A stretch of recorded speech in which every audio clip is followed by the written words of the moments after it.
Gentlemen, may I have your attention, please? The show starts in 10, 9, 8, 7, 6, 5, 4, 3, 2, 1, go. What's going on? What's going on to all my embracers? You got it. It's Monday night. You know what it is. We got a good one tonight. So I'd like to welcome all my regulars. Thank you so much for coming in here and supporting. I really appreciate it. You know, there's a difference between supporting and there's a difference between consistency in your support. And I really appreciate it. And for my newbies, welcome to the show. I really appreciate you coming out and checking me out. I just want to let you know that this is a safe place. This is a place where we embrace truth and we embrace your truth. It's a place where we encourage growth and healing and where it's okay to have the uncomfortable conversations. It's okay to have the awkward conversations, the necessary conversations, because through communication is where we can grow and change our mindsets and become better versions of ourselves. So I just want to say thank you again. You can find me on TikTok, Instagram, Snapchat, Facebook, WhatsApp, and of course YouTube. And please don't forget to like and subscribe. And if you want, support the channel on the Cash App. I really appreciate it. A lot of you guys don't realize just how much work, time, and effort it takes for us content creators to do this. And we do it for a reason. We don't always just do it for the money. We do it because we feel we have a message that we need to get out there and help others and realize that they're not alone in the things that they go through. But it takes equipment, it takes effort, it takes, what it takes, to have anything. So I do want to say hello to my queen Shalakemia. Thank you so much for coming in and supporting me. I really do appreciate it. I thank you for coming. And of course, my sis Grace, how are you, my dear? Thank you for coming in. And Uncle Scary will be here anytime. And if not, that's okay too. He can't be here every week. I get it. He has a life too. And the show will go on. But anyway, so what are we talking about tonight? What are we talking about? The link is in the chat. Scroll all the way up, Gary. I'll send it again. I always have it posted. I need to pin it, but I'll send it again. Oh, Gary is here. So give me just a minute. There it is for you. And Grace, if you want to come up, my girl Shalakemia, if you want to come up, because it's a good one tonight, and I'm snapping respectfully. Because there's just some mindsets that need to be done with and away with, because that's for the birds. So what are we talking about tonight? No more happy wife, happy life. My gentlemen, my men, my kings, do you hear me? I need you guys to embrace this. No more happy wife, happy life. It is not fair to you guys. You're not the only one in this marriage. Let me go ahead and get Gary in here. He's come through. How you doing, Mr. D? I'm good. I was trying to get on, but it wouldn't let me scroll up. So that's why I asked you for the link. Okay, no problem. I'm gonna but you know what I'm gonna do? I'm gonna figure it out because I know you can pin things. Okay. So if I do the link and I can pin it and it won't care, next time I'll get on that. So Gary, I haven't even started. I just introduced the topic, but let's introduce you first. Gary, who are you and where can we find you? Good evening, everyone. Again, thank you, Grace, for having me here. My name is Gary D. My co-host here with Grace on Embrace the Grace, but also I'm president of Boardwalk Global Media. We're a boutique podcasting and entertainment company. We have a few podcasts we do every week, but the main one that I do is on Friday nights from 8 to 10 p.m. It's called The Real Discussion. Grace comes out and supports every week, so I thank her so much for doing that. Absolutely. And on The Real Discussion, we talk about so many different topics, um, from politics to relationships to what's going on in everyday life. And it's the real discussion, right? So we have the real talks. Um, you could find us on Facebook, The Real Discussion, Instagram, The Real Discussion, YouTube, Boardwalk Global Media, Instagram, Boardwalk Global Media, and Facebook, Boardwalk Global Media. Absolutely. So, Gary, before Yeah. we even get into it, I want to get your perspective on just this simple statement: happy wife, happy life. What do you think about that? I mean, happy life, happy wife. I think that statement is definitely one-sided. Probably came up by a woman, and it seems like as long as you make the wife happy, right, then your life would be a lot better. And in a marriage, it takes two, right? You got to make both people happy, right? I mean, even in a relationship, right? It's about both Anything. people, right? It's about both people. But that happy life, happy wife statement, I think that it's very one-sided, because as long as you do whatever it takes to make her happy, and some women you could move heaven and earth and she still won't be happy, right? Absolutely. So, for a man to think that he can make a woman happy, he's gonna die trying because Exactly. And how, I was seeing the other day on a podcast where one woman was saying, well, at least for me, making me happy is not enough. So you see this shit, we got to deal with it. so what would have been considered enough for her? Yeah, it just, she didn't go in and say. Well, So that's why was she's gonna buy a dog and die alone. That's what's gonna happen to that. So, but, okay, why I think about happy life, happy wife? I think is weak. I mhm. think it's weak-minded on the men. And I don't know anybody, but that's a simp like mindset. And Yeah. when I hear men say it, my level of respect for them goes down a couple notches. Because so you don't even value yourself or think that you're that important in a marriage that you only think about making your wife happy. And I get it. If my wife is happy, I'm happy. But you know what? There's more to the wife than just the wife. I got the chip is here. Israel's here. Thank you for coming. The link is up. So if you want to come up, you're definitely welcome. I'm getting the comments, so it's getting busy.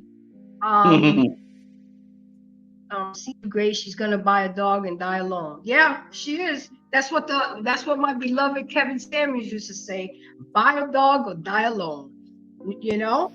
So then Marilyn is here. How you doing? This is my mama from Publix. How you doing, baby? Thank you for coming. Guys, don't forget to press the like button. That's just like coming in and hanging up your jacket. Now putting your umbrellas away. Press the like button. What you hear, if you like what you see, and if you're learning, support the Cash App, hashtag Embrace the Grace 23, because you know what? I'm building this plane as we're flying in. That's why I love Gary so much, because he got his seatbelt on, he got his mask ready next to him. He riding it out with me. So That's what we're and doing. then Grace, Grace saying hi to Israel because we all know each other and we all move in the same route. So back to the happy wife, happy life. I don't like it. I don't like it because it makes it seem like, once again, it's all about the woman. It's all about making the wife happy. And I need y'all men to really take y'all places back at the head of the table and stop playing the goddamn sidelines so much. Y'all were put on this earth first. Y'all were made to be head of households and leaders. And y'all are stepping back and allowing these women to take y'all position. And that's weak. I said what I said by the famous words of my queen Shalakimia. I said what I said. And if I offend you, then I must have touched a nerve. That's okay? how it goes. And if it doesn't apply, let it fly. But y'all men need to start taking y'all spots. I'm not saying stop making y'all wives happy. That's not what I'm saying at all. But what I'm saying is y'all need to start recognizing y'all worth and y'all value and making y'all wives realizing y'all worth and y'all value. Because I'm telling you, I every time I hear a man say, oh yeah, you know, happy wife, happy life, I said, no, it's not happy wife, happy life. It's happy spouse, happy house. And I'm taking it up a notch, Gary. Happy king, happy kingdom. How about that? Yeah, right. There you go. There you go. That's for the elite. You know, I gotta get I gotta get at least the basics. You know, happy spouse, happy house. But when you surpass, let's take it up a notch. Happy king, happy kingdom. Right. Israel, how you doing, my dear? I'm doing well. How y'all doing? Can you hear me? Yeah, can you hear me? We good. Yeah, we can hear you. Can you hear us? Oh, okay. Yeah, I got you. I thought something was wrong with my mic for a minute. Yeah, I'm good. How y'all Who you doing? are and introduce yourself to my audience. Good. Yeah, Tell us who you are and where we can find you so they can go and subscribe to your. All right, y'all can find me anywhere on social media at VBen Israel. I am the People's Champ. You can find me here on YouTube, VBen Israel, the People's Podcast. And I'm glad to be here with y'all tonight. Thank you, and I appreciate you coming in and showing your support. I got Marilyn. She was like, "Good, Gracie, I did. How you doing? I miss you, man. Man, I miss you more. I'm coming back. I'm coming back to Florida. Georgia is just not for me. No offense to Georgia, but I'm working on it, Mama." And then Grace came back and said, "Say it again with your chest." Okay, and I will. No more happy wife, happy life. Y'all hear me, gentlemen? Y'all hear me, ladies? It's happy spouse, happy house. And for the elite, it's happy king, happy kingdom. And then Marilyn came back and said, yo, I know that's right. Okay, so let's get into it. The phrase happy wife, happy life is the most often used to suggest that a marriage will be well maintained and enjoyable if a partner makes their wife happy first and foremost. Get the fuck out of here with that bullshit. Okay, just like Gary said, it seems to be one-sided. And I'm telling you, y'all men need to stop. Take your position at the head of the table. Happy wife, happy life. It is nobody's responsibility to make somebody happy. That's on them. They can be part of your happiness. But for Gary to wake up every day, every morning and be like, how am I going to make Grace happy today? Should I do this? Should I do that? Come on, man. That in itself is stressful alone. Most men are going to die just trying to do that. And like Gary said before, you could do everything right, do everything a woman needs, and she still won't be happy. And then, Marilyn said, "You coming back?" I said, "I'm working on it, Marilyn. I gotta wait till Jordan graduates high school. So about sometime next summer, yeah. I gotta come back to sunny Florida. Georgia just ain't for me. I'm a Sun Island girl, but we work. That's a long-term goal, baby girl. So surprised you see me walking through them doors again, okay, baby?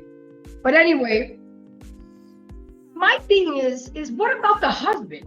Is he not part of the marriage? Did you get married by yourself on the altar? Whose ring are you wearing? An imaginary husband? Is it just all about you? Does the man not, Gary, do you not deserve to be happy too? Israel, do you not deserve to be happy too in a marriage? Of course. I mean, listen, the happiness goes both ways, right? So both people have to work together to make each other happy and create each other happy. I mean, it's not one-sided.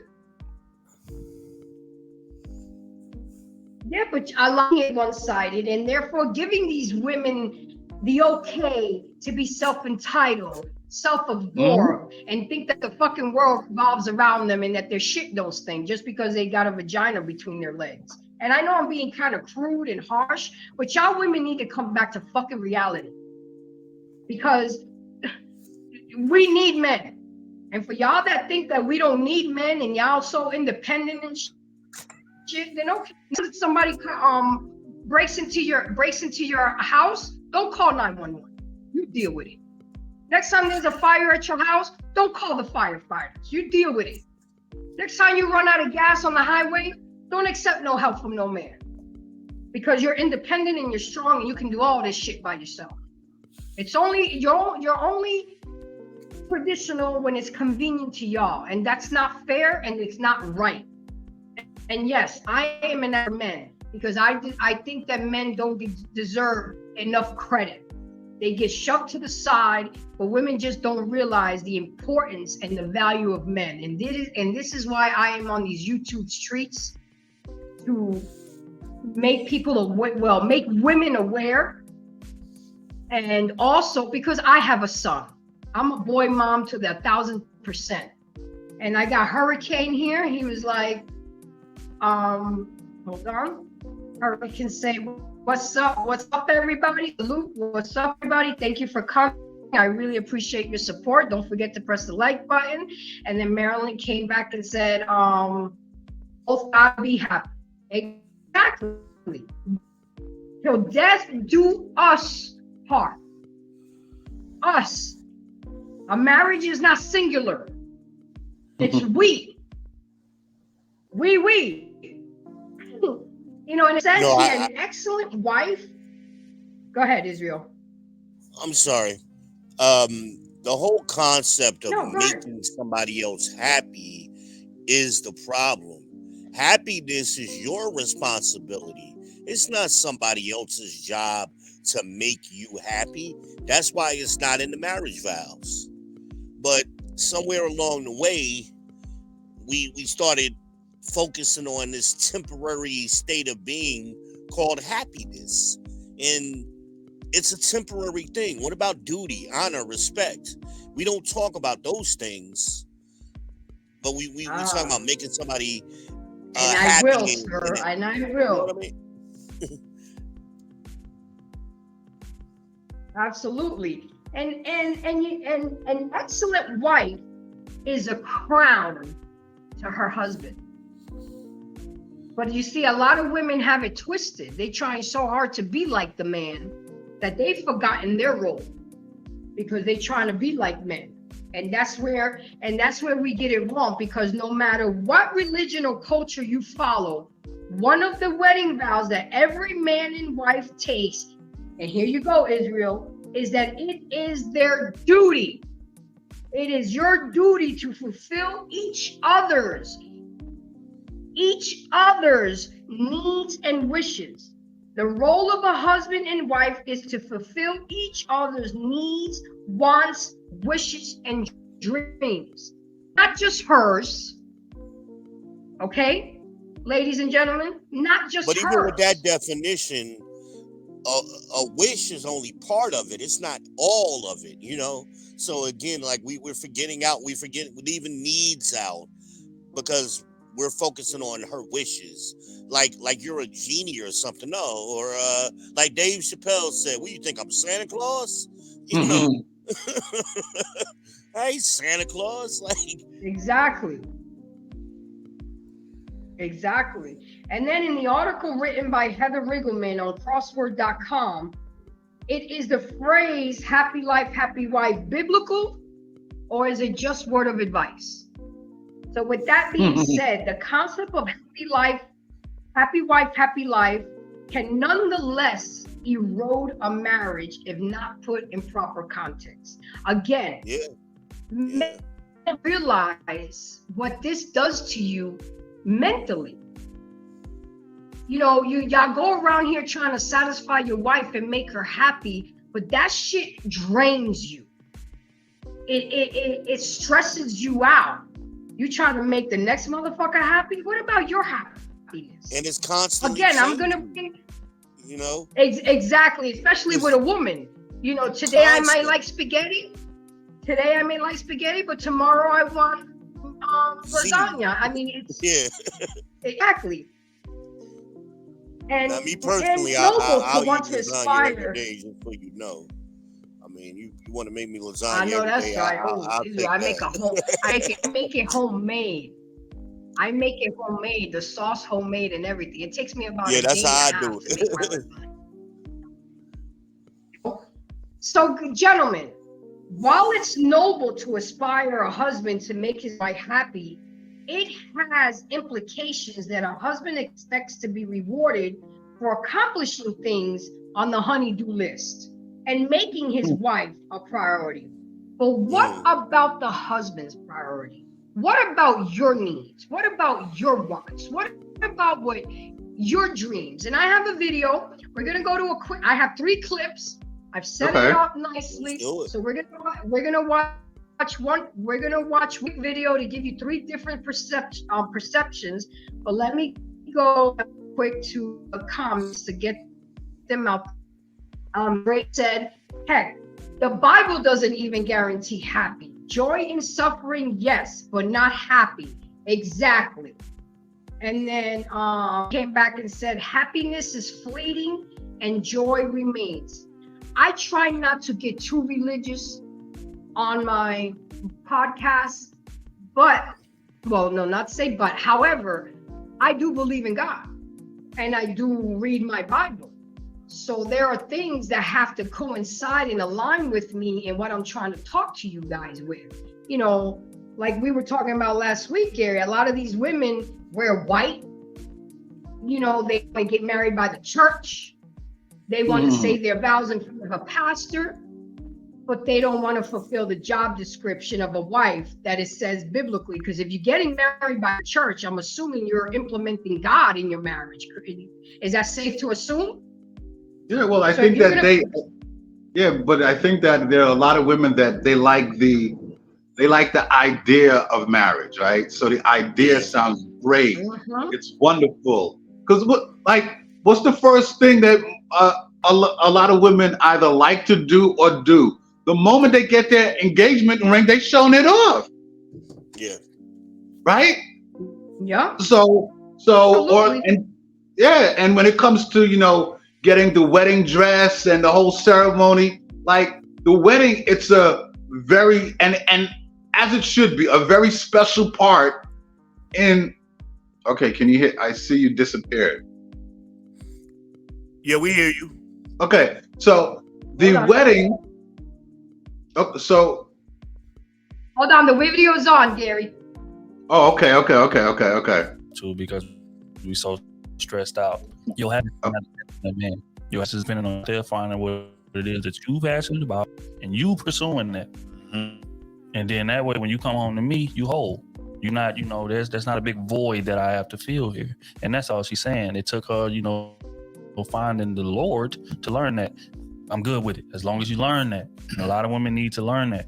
Your man's job is not to wake up every day and figure out how to make you happy. That's not his job. His job is to not fuck it up, is to not drive the car off the road, sure. But in terms of being the source of your happiness, that's not his job. And every relationship that you be in will fail if that's your mindset. Happy wife, happy life is bullshit. It's happy spouse, happy house. Right? That happy wife, happy life. Okay, that was a short and sweet one, but you see how he said it? It should have not been the source of your happiness. Is y'all job let the car go in the ditch, but at the same time, you should have your seatbelt on. You should have your license too. You should know how to drive. So in case, you know, things happen. So Grace said happiness. No, I read that one already. Let's read. Follow your heart. Fake it till you make it. The heart is deceptive and ain't nobody making it, but everybody stay faking it. I know that's right. You trying to go in the run-in for best comment of the night.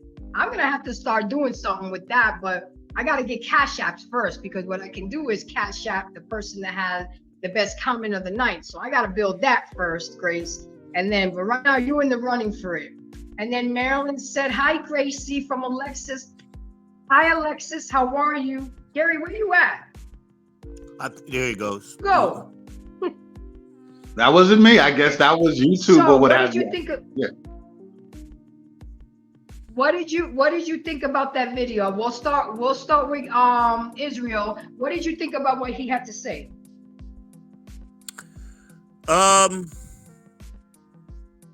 I get the gist of what he was saying. And I gotta be careful with this one. You know, he made a comment about say the day. We talk real. We be well, I mean, Israel, well, you know, be you but just I'm a bring it, you know. You know, the wife can't find the Lord without her husband. I mean, there's a divine order. As God, Christ, the husband, and the wife, everybody reports up. So the wife can't skip over the husband and Christ and go straight to God. That would be my only pushback. But I do like his saying as far as the happy house, happy spouse. I do like that. It's interesting. I mean, when we look but at I'm taking it up a notch, Israel. Okay. I'm taking it up a notch. I'm taking it happy king, happy kingdom. I don't think they're ready for that yet. What do you think? Well, I remember kings, when they wasn't happy, they used to chop off the wife's head. So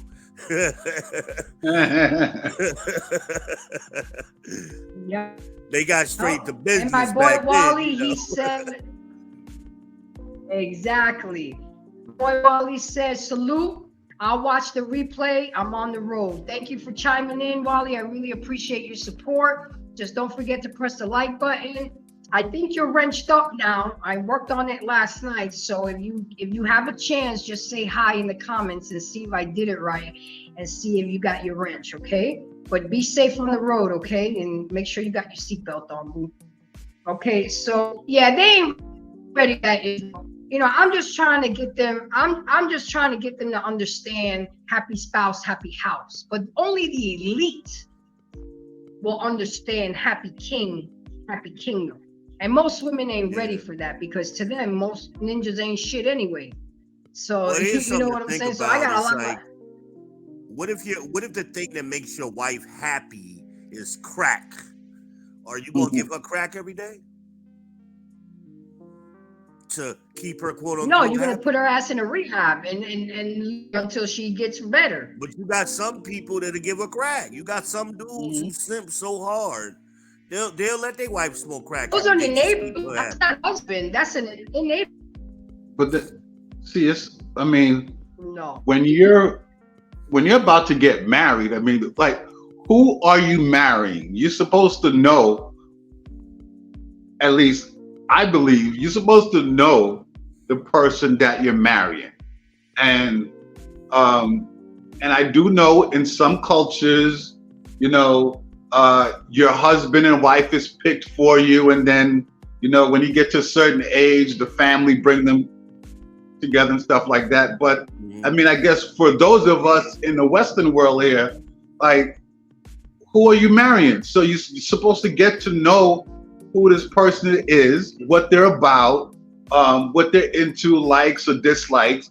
And I think even more important, are you happy being with this person, right? I mean, why are you going to marry someone that you don't feel happy with, right? From the rip. Now, exactly. yeah. So I mean, it's like this person makes you feel good, or this people make you feel good. There's some women that say that um when they're with the guy that they're with, like he feels like home, right? Like, Yeah. right. So if it ain't feeling like that, then why you marrying a person, right? But unfortunately, nowadays, you got people getting married for all sorts of crazy reasons, and what, 6 months later, a year later, 2 years later, like what? Most of the marriages nowadays is done within five years. Yeah. It's like, who the hell are you marrying? It's funny. My Exactly. ex-wife told me the other day she's about to get married again, and I said to her, "Why? You don't believe in marriage. You don't believe in any of the vows. Like, why would you want to do it again? Like, that's so opposite of who you are. Why would you want to do it again?" What did she say to that? She got quiet. She got very, very quiet. And again, I was married to her for 20 years. So, I mean, like, I would think she would at least consider, like, this ain't coming from somebody who just met you. I've known you for quite a long time, All of your adult life, I've known you.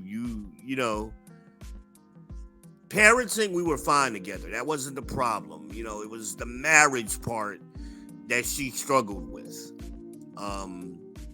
And I told her, like, why? Why are you doing this?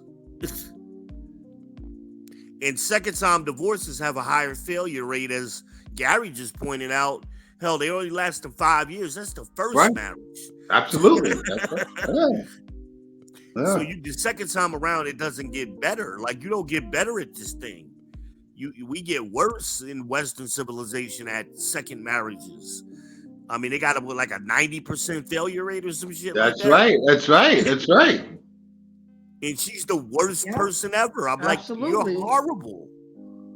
You're a nice person once you take the marriage out of it, but once you put you in a marriage, you are the worst. I guess it's just like my ex. He's a great friend. Damn. I told my ex, you're a great friend, you're a good person, but you're just not husband material. You're a horrible husband, you're right? just not. We get along better as friends. Because I can't even be friends with her. I mean, fulfill. I've been biting my teeth, grinding them out, trying to co-parent, quote unquote. I hate that term, but I was forced into it. But I just, it was boggling my mind. And I'm saying to her, you'll take my advice when it comes to a car. You'll take my advice when it comes to these kids. And so why would you think what I'm saying to you is so off, way off, like what I'm saying right now to you? You are the worst. So I don't know. Like I said, why Israel, she probably doesn't want to be by herself. Well, she's with the dude there. She doesn't want to be by herself. She needs a companionship. She's been with this dude for 7 years. So it's not like she's by herself. But you don't, like, again, that's why I don't understand. Why are y'all getting married now? You already been together 7 years. Y'all both on y'all second marriages. Why would you do this? Just continue doing what you're doing. You already had the ceremony. Gary pointed that out. What happened? You already had your ceremony once. Huh? Just go get your popcorn. Oh, and that's what I said. I'm just gonna sit back and look. Even my kids, like my adult kids, are looking at her like, I don't know. My, So my let me daughter read said what it. let Yeah, me read what can't claim to follow Christ if she's not following her husband. That's disobedience straight up. You're absolutely right, Grace, because if nobody knows, you'll know tonight. The order of operation: the children belong to the women belong to the husband, and the husband belongs to God. That's how it was made, and that's how it should be. We will never be equal to men. Get that through your fucking heads. yeah. There's We no will never be equality in the equal to Bible. them. There's never been any equality in the Bible. It's always been a hierarchy. There are some things that women can do that men can't, and we do them Exactly. better. And vice versa, things that are better than us. And that's why we have to complement each other. But we can't be out there trying to be men and then expect of our bills. You're giving mixed signals. I'm independent, I'm strong, I pay all my bills, PhD. Well, Christ himself was dealing with that feminist concept. So, and he addressed it, because he was in the synagogue preaching, and the women got loud and raised up their voice and said, well, what about your mama? We still hear that same spirit is still on the planet today. Oh, well, your mama black, right? You hear that today. Well, Christ said, it's better to hear the commandments and keep them. That's what you need to be focusing on. Not on this other stuff and equality and all this. Here's what you need to be focusing on. Y'all missing what I'm saying. Here's where you need to be. Mm-hmm. And that was thousands of years ago when he said that. Mm-hmm. And then Grace came back and said, people skip to step 10 and totally go past step 1, learning to love selflessly. I mean, yep. And that's another thing, guys. We don't even have premarital counseling anymore. That was something big back in the days where you go to church, the pastor will have premarital counseling with you and actually vet the relationship and see if they're ready to get married, to see if they're compatible to get married. We don't even do that anymore. We run to Vegas. That's why I wore this shirt. We run to Vegas and elope. And don't even, and Gary, and like we talk about every week, don't have those hard, necessary conversations. We can't talk about finances when we already married. That should have been addressed before marriage. You that always should have been the first month you was meeting this person. That certain conversation should come out. Absolutely. Early on. Absolutely. And we got to find out who's the spender, who's the saver, whose libido is higher than whose, our parenting style. I mean, these are important conversations that need to happen before marriage, it's being proactive. Right. Making sure you're marrying the right person. And you said, you said a key word. Are you compatible? Are the both of you really compatible? Yeah. Or is it just a couple of nights of hot sex and y'all feel good, right? Well, they don't even make sure they sexually compatible. That ladies and gentlemen, my show last week was about sexless marriages. And it's really sad that y'all men are here walking around with blue balls and accepting the bullshit. This is what I'm talking about. Y'all, again, and I'm going to keep repeating it because this is something that I thought of and I said, you know what? I'm going to keep repeating it. Y'all men need to start taking y'all God-given position. And that's at the head of the table. But a lot of y'all just decided to say, fuck it. It's not worth it. I don't want to argue. I'm just going to take the sideline. She got it, whatever. So you're okay with not having sex. You're okay with killing yourselves, making somebody happy who's not giving you sex. I mean, it just sounds, if I'm looking at it from the outside in, some of y'all men are really simping out here. Yeah, they And I punks. said what I They said. straight up punks. I said what I said. You know, there was a survey that was done last year, and it was pretty interesting. And it was like, I think last year was the first time that there was a large jump in single men not having sex. Yeah. Right. Yeah. Like, think about that. Like, think about that. Because 40% dudes of don't want to put up with the millennials are bullshit. 40% of millennials are They're virgins. even being okay. They're even being okay with not having sex and not to deal with the bullshit that we dish out. And look, I'm not excluding myself for any of my ladies in this audience. I'm a woman too, and I know I can be a handful as well. But the difference we don't between believe me that. and Israel, the difference between me and a lot of these women is that I take accountability. I take accountability. I have learned through experience and age when to shut the fuck up, when to allow a man to lead. Some women, they don't want to take value men. accountability.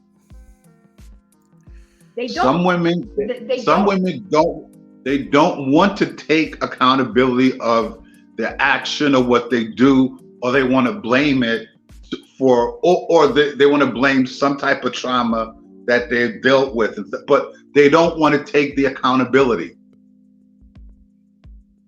Exactly. And that, I'm glad you brought up trauma too. It is not, just like it's not the other person's responsibility to make you happy, it is not that other person's to heal you of your trauma. They can help you heal, but to look to that person, no. That's why they have therapists. That's why they have got me quoting the Bible a lot tonight. The Bible says, examine yourself. That's what it says. Examine yourself. Exactly. But like Gary said, they don't want to take accountability because they don't want to examine themselves. Exactly.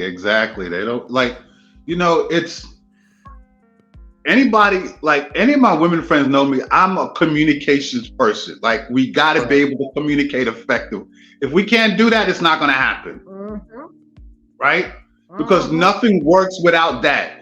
I need to understand you. You need to understand me. And communication, clear communication and understanding is what lays the foundation for whatever relationship, or even if y'all building to a romantic relationship, because you have to understand each other. A lot of these women nowadays, they don't want to do that. How can they do that if they don't even want to take accountability for what the fuck they do? But Gary, it's not that they don't want to do it. A lot of them don't know how to do it. Okay? That's the point. They don't know how to communicate. They don't know how to express. Correction is grievous, and don't know how instruction to is hard. articulate. They don't want to take instruction. Absolutely. They don't want to. So there's they struggle with it. But those same people, right behind what you said, Gary, to give out instructions. That's what Sister Shahrazad Ali said. We'll tell. She was speaking about women. Us women will tell a man what to do, but we don't want that man telling us nothing. She said that 30 years ago. Oh no, couldn't. Yep, still happening after 30 years. It's still happening. And it's still going on. And Gary, there it is. There's my comment when you said have that communication. So there is no misunderstandings down the road. It is not Gary. If me and Gary was to get together as a couple, it is not his responsibility to unpack my shit. He can help me fold some stuff. He can help me to put away some stuff. But initially, it's my responsibility. It's not fair. We're asking too much of a man. You know, once again, men ain't shit, but we expect a man to heal us. We expect a man to pay all our bills. We expect a man to fix everything. But we don't allow them to be happy. It's like, what are we doing right now? Are we creating a barter system? I give you what you want so I can get what I want. And this is a bullshit ass myth, concept, and mindset that leads to long-term disappointment, frustration, and resentment for a man. Well, And us men wouldn't have a problem with a barter system. It's totally unbalanced. It's like two for me, one for you. Two for me, one for you. And men wouldn't have a problem with a fair exchange. But it's so off and so lopsided. Exchange is no robbery. Like, let's start there. We can start there. So with that, absolutely. But as you even think in a marriage, we should be keeping a scorecard. If I wake up in the morning and I know you're off and I'm off today, shit, I'm gonna get up and make breakfast. We're gonna have a nice morning. We're gonna do our thing, and we're gonna spend quality time. And then while I have fed you and emptied you out, then I'm gonna ask you, babe, I need you to get this done today and this done. Well, I go do this, and that. You're gonna be willing and happy to do it. But to get up in the morning, I need you to do this and I need you to do that. Some people are so selfish, they can't help it. They don't even see what they're doing. Well, I was in a relationship because they're with a so girl last year. self-entitled. I broke up with a girl last year, and before we broke up, I asked her, what have you done specifically for me in these 11 months that we've been together?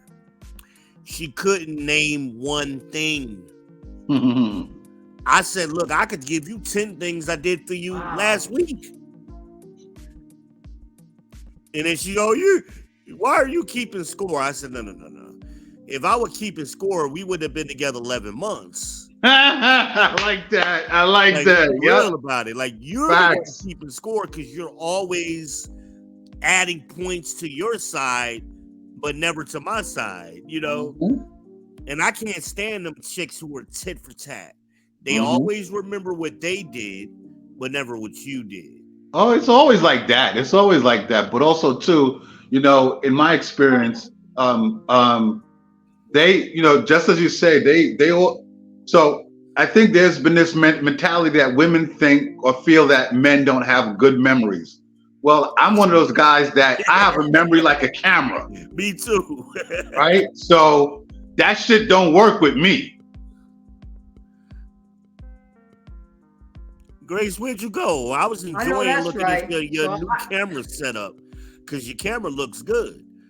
No, but I had to put some lip gloss on. I didn't want to. I see the progress. Thank you. I appreciate it. I'll tell you, we was looking at that shit like, did she beat up Jimmy Kimmel and take his camera or something? Gary got his seatbelt real tight on this airplane. I hear you. I'm working on it, boss. I'm working on it. That's why look at it right there. Support this channel. Yeah, the Godfather said you got to build it while you fly it, baby. Absolutely. Shout out to Kevin Sanders. So, with that being said, gentlemen, husbands eventually, y'all husbands begin to think, why the fuck does she get everything that she wants and I don't? Does she not see how much I sacrifice for her? And it creates a negative view of women, marriage, and their wife. And that's when they start walking around with resentment.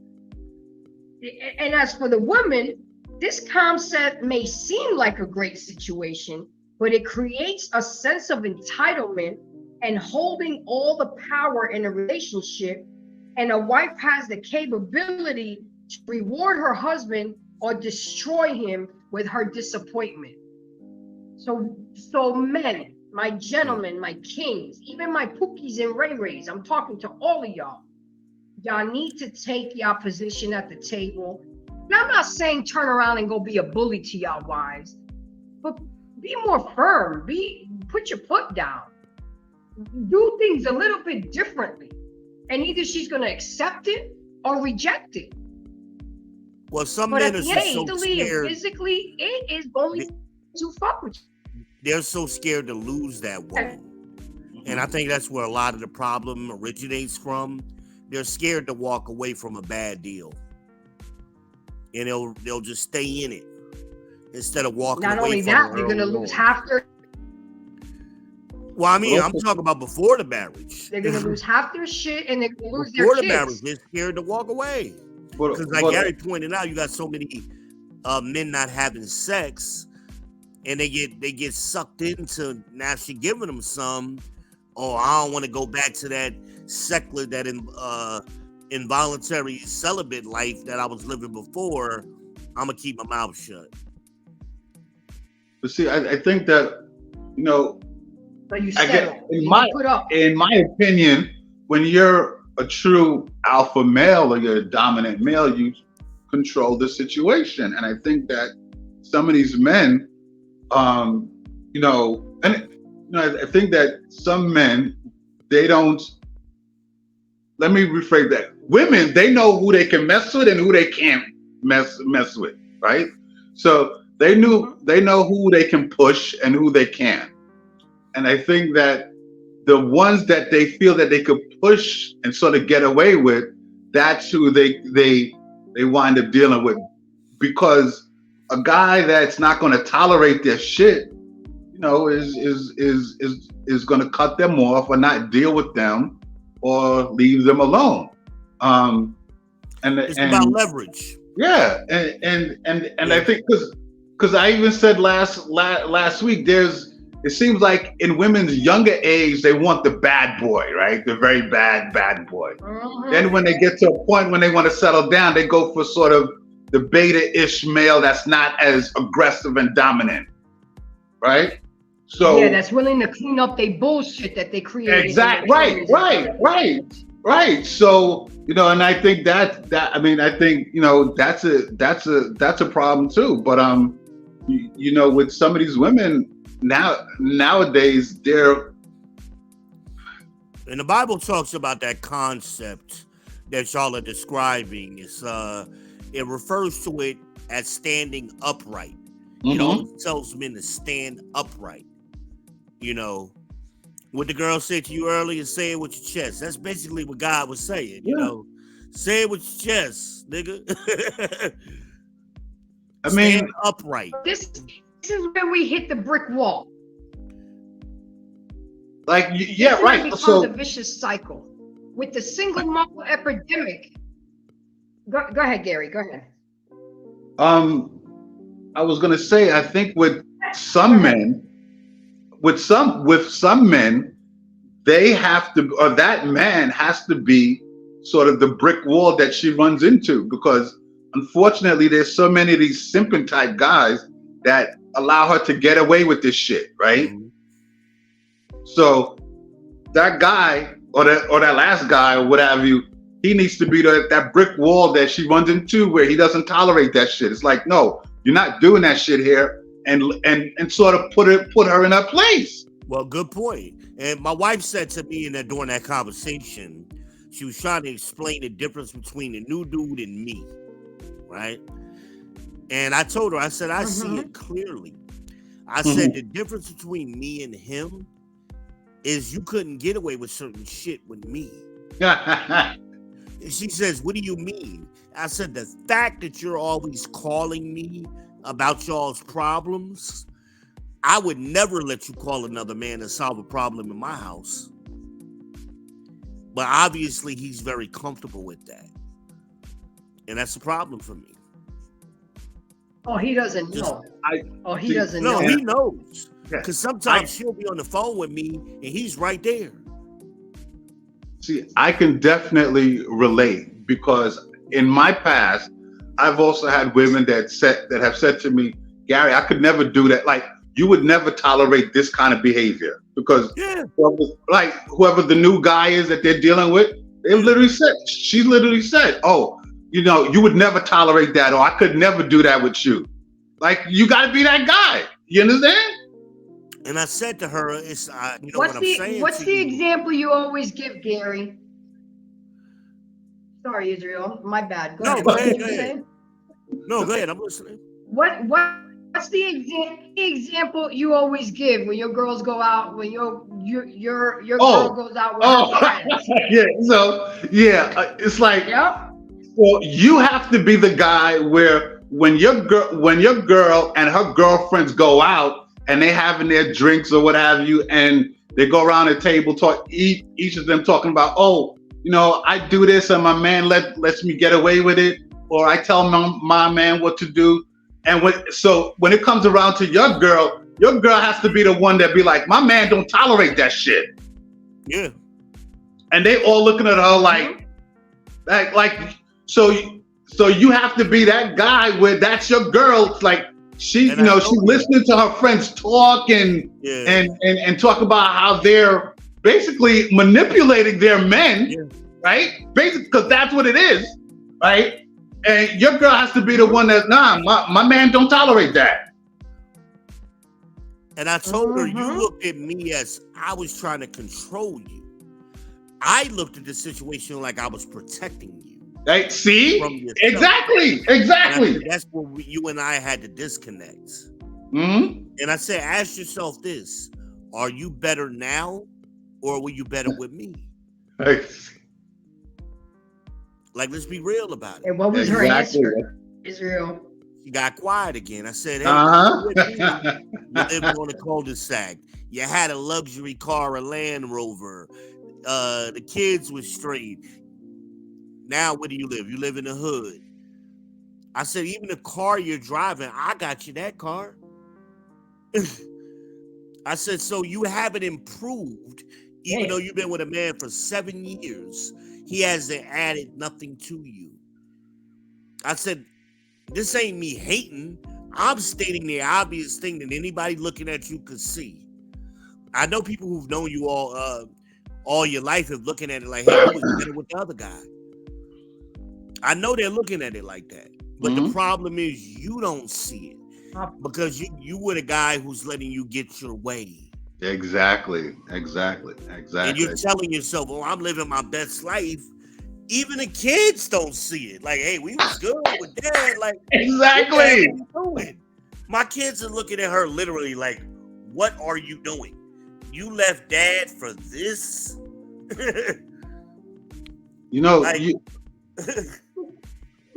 Damn. You said something very important about, when you were telling her that you were trying to protect her, and some women, they don't understand that, right? Nope. If we see something going on and we say, look, hey, you need to do this they want to argue, right? Yep. I went through a situation about 20 years ago with a woman I was dating. We're walking down the street and I'm like, look, walk across the street. I'll be right behind you. She wants to turn around and walk across the street. I'll be right behind you. To make a long story short, there was a guy that wound up getting shot, right? I saw the guy coming across the street, coming diagonally, and I saw the gun sticking out his coat. So I'm telling her, go the opposite way and go in that door. Right. You understand? Yeah, she didn't see it. She wasn't aware. She didn't see that. So she wants to kind of act up. So then, when it sort of all played out, and here's what happened. We go inside the door. I put her against the wall and I'm covering her. You hear the gunshots go off. Now she starts screaming. I'm like, because she heard the gunshots going off, because she didn't realize what, and I was like, so after the whole thing was done, I said, when I tell you something, listen to me, like, do what I tell you. There's a reason why you're telling her. There's a reason why. Like, exactly. She was like, well, he protects me. I said, you thinking of protection if somebody messing with you, he beat up another dude. That's not the protection I'm talking about. And then she was like, well, what you mean? I said, remember last year when you asked me, could I babysit the kids so you could go to Florida? And I said, of course I can. Those are my kids. I said, how you getting to Florida? Oh, I'm going to drive. I said, well, you may want to rethink that. You're used to driving cars that I've been maintaining and that my mechanic has been looking at regularly. If I say you're going to mess around and go down to Florida and you're going to get stuck. And sure enough, she thought about what I said and ended up not driving to Florida. And about a month later, she had some car problems. I said, that was me still giving you protection. Because you could have just easily been stuck down there in Florida. Mhm. I said, but you look at it like I'm trying to control you. And it's funny. No, it's not. And it's funny that you gentlemen are talking about this because I was watching a podcast today on my lunch break. Shout out to Trigger Mike from the Lapeef Network. And he was talking about provide and protect. And that's going to be a show that I'm going to do. Yeah. And he says something, and I kind of knew this already because at my job, they make sure that when we leave the parking lot that we're not on our phones, that we're paying attention and being aware. Yeah. But he says something to the fact that women are always looking down. We're always in our purses. We're always Or on your our phone. phones. Whereas a man is always looking up and 'Cause we watch the vigilant block. and always on the Exactly. Especially if you're from up north. We raised that way. That's straight facts. Exactly. Like Watch I don't the like block. to sit with my I don't like to sit with my back against the door anywhere I go, but I know that's a man's position. That's a man's position. So if I'm with a man, I check it first to see. Let me see what seat he's gonna take, and he better take the one facing the door because that's where your position is. You're supposed to look at the door to protect me in case something happens. And most of the time they'll take that seat, but when they don't, I'll take it because I'm looking at where all the exits are at, where I'm coming and going, who's sitting around, and that's just being a New Yorker. You're always vigilant. You're Watching always the block. alert. We Always were raised looking that around. way. Exactly. We were raised that way. That culture. That was our culture. That's right. Dress in layers. Watch the block. But it's survival mode. You have it's. And even though I've been down here, you know, like 30 women don't years understand why a man. it's in my blood to Mhm. still do it, you know? It's instinctive, you know, because we grew up like that, you know? Just being aware of your surroundings. That's Being aware of your surroundings. You're an alpha male protector. Absolutely. But I told her, I said, you know, So and it's so let's funny. I was continue in a on, gentlemen. relationship last year with that girl I was telling you last year, and I had said to her something similar. She wanted to buy some hair or something, and I don't like weave and shit, you know. But I was saying to her, financially, you don't need to waste that money right now. Go ahead and do it if you want. You're a grown woman. I'm not your husband. If you want to waste your money, then fine, do it. But if I were you, I would hold off. And it just became the biggest. It was like, oh, you're trying to control me and tell me. No, I'm not. All I'm doing is pointing out your choices to you. Like, if you spend that money now on something I don't even want you to have, like, who are you doing it for? And you're going to be complaining that you're broke in 3 weeks. Like, for something nobody, well, I know I don't want. But it was a struggle for her. First of all, I'm telling her, like, when I got with you, I got with you because you had nice hair. She had natural hair. You cut that shit off and went with a low hairstyle, which I didn't like. Then now you, a month after that, you want to put weave in your hair. I'm like, make it make sense. Make it make sense, right? And you're spending money unnecessarily. I'm going to give you a perfect example. I'm going to give you a perfect example, gentlemen, of something that I just went through recently. I was recently dating a gentleman. Gary, this is the one that I was telling you about. Mm-hmm. And he was doing things that I wasn't. It's happened to me before, but it hasn't happened in a long time. He wanted me to let him know when I left the house and when I got to work, and he wanted me to call as soon as I left work. And I wasn't used to that. You know, Right. the young Grace would have been like, why check in Trying to with you? control I you. gotta call you. And Yeah.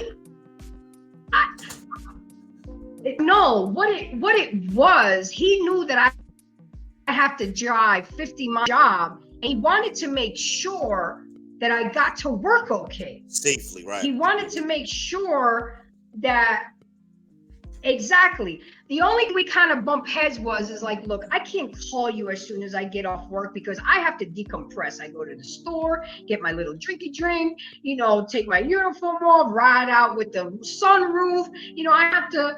He was like, okay. I was like, can I call you 40 minutes after my shift? He was like, nah, 15. So we compromised and we agreed to 20. Okay, so we agreed to 20. That 20, he was like, I don't care who you gotta call after you get off work, but I just need to know that once you leave and you get on that highway, I need to know that you know where you're at and if you're safe. Right. And that to me, I was a turn on. That to me was a turn on. It impressed me. I didn't look at it as he was trying to control me. I really felt that he was trying to protect me. And he sincerely cared about my whereabouts. It wasn't like he was trying to be nosy or he was trying to know, where I was all the time. I'm like, damn, he is fulfilling his job as a man. He's protecting me, even though he was in a whole different state. I said, but what can you do if something happens to me, dude? Protection is the umbrella. A lot of women don't understand that. They think it's a shield that they can just whip out when they want to. But protection is an umbrella. And you choose to stand under it. Your man is holding that umbrella and you stand under it. That's what protection is. Not a shield where, when I think I'm in danger, I'm going to whip it out. I told that girl, because we first got together, she was like, would you mind if I go out with my girlfriends? We're going to have a girls' night. I said, let me tell you something. I don't give a shit. I said, here's what I care about. I care about you being here when you say you're going to be here. So if you're going out with your girls, I'm not going to call you. I'm not going to text you, ask you who you with. But 3 o'clock, when you're supposed to be home, I need to be getting a phone call or you need to be walking in that door because I'm going to be worrying. It's 3 o'clock. It's late at night. What happened? So some women take that, you're trying to control me. No, I'm making sure you're okay. That's right. Absolutely. Absolutely. It's 3 o'clock in the morning. Yeah, but you know these young women are not gonna take it like that, and that's why I embrace the Graces out here to try to educate these younger women that it's protection. You to protect you, allow him to protect you. It's not now we do have our dudes out here that are toxic and are doing it for wrong reasons, and that is why you have to communicate that and talk about it and vet your man. And I cook, right? Go ahead, Gary. What were you saying? No, not finished. No. I'm gonna let Israel finish. Oh, okay. I'm like, I cook. So if you getting off of work at 11 o'clock and then you're gonna go out with your girls, then I'm gonna put the food in the refrigerator. You know what I mean? Like, let me know what you're doing so I know how to move. And I don't have your plate ready for you. No, I don't care where you're going. I'm really not that into it. Well, Israel, I'm gonna need my plate. Hey, listen. In those 11 months we were together, she only cooked 5 times. 5 times. I have no problem. And I got the videos to prove that I cook, regularly, No problem with cooking. None. And that goes out to, let me bring that up. I had a biblical question I got one time on one of these panels. We talk about what's the wife supposed to do, and the wife is supposed to cook, and that's in the Bible. No, it's not. Abraham cooked, Aaron cooked, Moses cooked, and they served the women. So what the hell are y'all talking about? But I digress. Is this reciprocation? So, Reciprocation, but most women just take. well, see, one of the things that I was going to say is that, you got to know the type of person that you're dealing with, and I think there are some women that they get with these toxic men who are controlling, who wants to blow up their phone throughout the day. Yep. Right. And I agree with what Israel's saying. Is like, look, I'm not into it. Like, just let me know where you're at so I know how to move. Right. Right. And I think that is something that's very important. I think, but nowadays you have some of these women, they're dating these guys that's literally blowing their phone up all the time. Yeah, So they're acting more like a woman than them. And FaceTiming them. I'm like, why is this dude FaceTiming you right now? It's like if you're going out with your girlfriends, all right, have a great time. Just I would say I got an answer for you guys. All that comes from the epidemic of being raised in a single parent household. You don't have a father figure in the house, so these young men tend to latch on female characteristics, they're taking on their and mama's that's why they become toxic. They're taking on their mama's behavior. Exactly. Yeah, I agree with that. Good observation. Yeah, and I totally agree too. I mean, I think that if your lady wants to go, well, first of all, if your lady doesn't really respect you, then you got problems, right? Because again, y'all supposed to have the communication and discussions where she already knows what she can and can't do, right? So if she's going out with her friends, she knows what she can and can't do, right? She knows that she's either going to need to call or text or what have you to let you know that, look, she's safe and she's okay, but you're not going to blow up her phone throughout her, her and her girls having dinner or what have you every 10 minutes or 20 minutes to see what's going on. Who you with? Exactly. Like the girl, I've been seeing these girls at Walmart. Then you shouldn't They can't even go. They can't even go grocery shopping. I should have just stayed home with you. They can't even go grocery shopping because the damn ninja's on the damn phone. What you doing? Who you with? Where you at? Exactly. Dude, like, what's wrong with you? I told you when I left the house where I was going. But I honestly have to say, gentlemen, that was a turn on to me. The fact that this gentleman was wanting to know when I left to go to work, even when I had to go to Miami and handle some business, he was like, look, just call me, let me know. And then he would test me. He was like, so what time you leaving the house? And I would say 1:30. He was like, no, I think you should leave at 1:00 to give you a 30-minute window in case you hit traffic. I didn't argue it. And at the time, he was right. You know what I'm saying? Because he knew me. He was like, you walk around, you got to get dressed, you got to do your makeup, you got to do this. You let time get by you, and then you're going to be rushing. And it's like, wow, this is how it is. You know what I'm saying? And I liked it that. And that was a turn on to me. So now the next man that I date, I'm looking for that.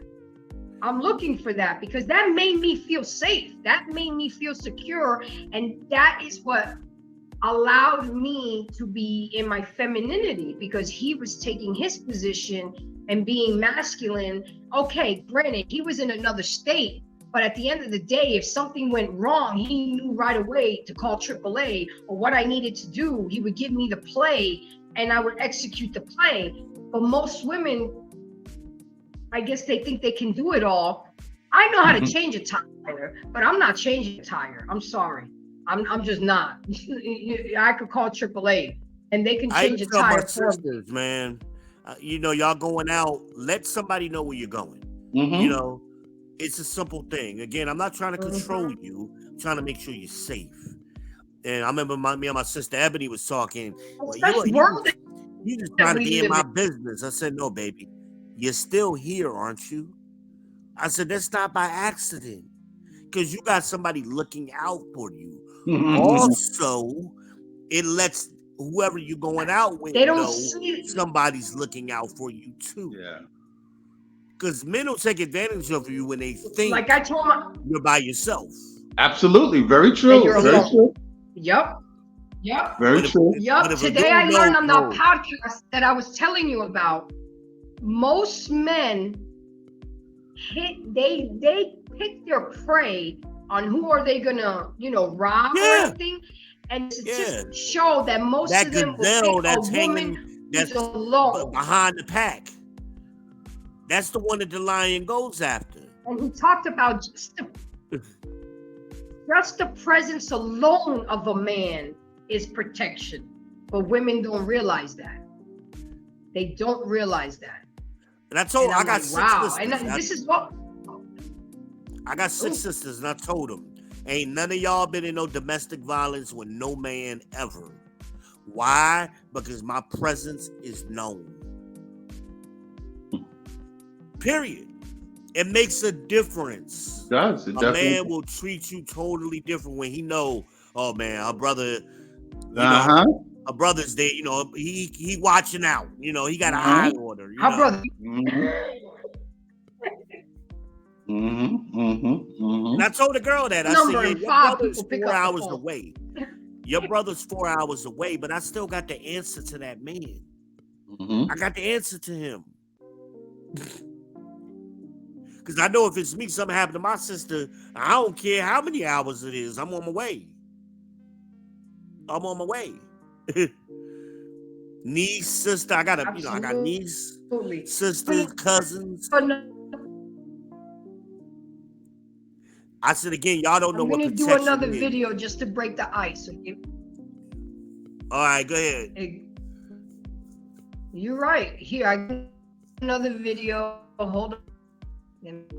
Let me just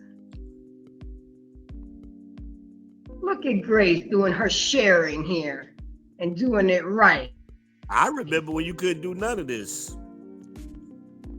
Let it load. Okay, how about if I press play? That would be. That might help.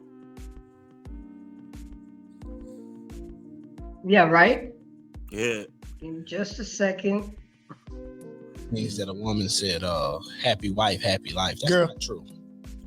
That's not true. No. That'll get you divorced.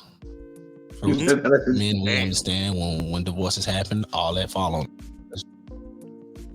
Right, so we don't want to be looked at like we failures and all that. But if that man is unhappy and he's doing everything you want him, and you bickering on some petty stuff for years, bro, you are gonna end up single, and he's gonna go with a woman that you deem is under you, man, like you were supposed to be treating her.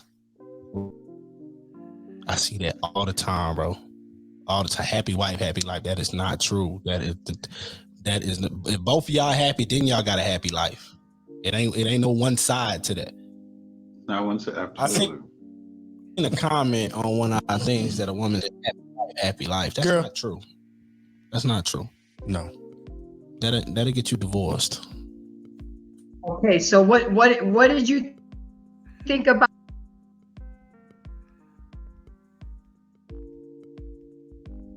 What did you guys think about what he said? That's it. That's the end of the video. I tried not to pick long videos. All right. I think that most of what he said is good, but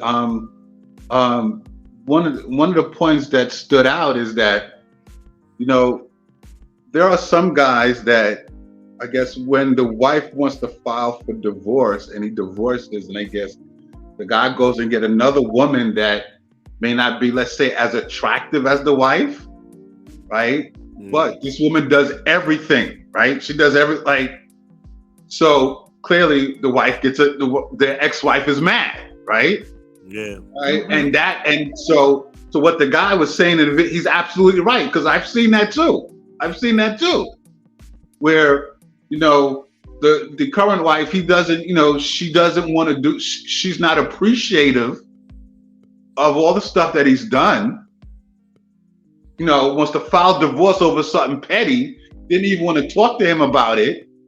But then when he goes to get with the new woman, who may not be as attractive as her, but this new woman does, she gives him peace and does what he says, and treats him well. And that's what makes them mad. Yeah, men And go he's down. happy. Men And go he's down happy. in looks to go up in cooperation. Right, and he's happy, right? He's happy. I mean, clearly you notice And when he's at peace. right. So you notice it's a different energy with you when you're with someone that person's happy with, or you're happy with, right? It's a different energy, it's a different vibe, it's a different aura. Well, clearly, the ex-wives, they don't like seeing that. No, hell no.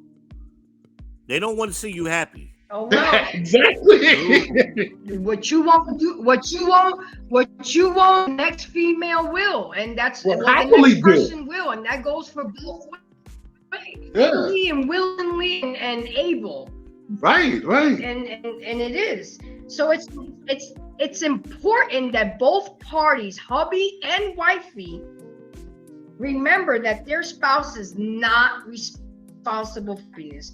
When you assume that your happiness is your spouse's responsibility, you know what that person's really doing?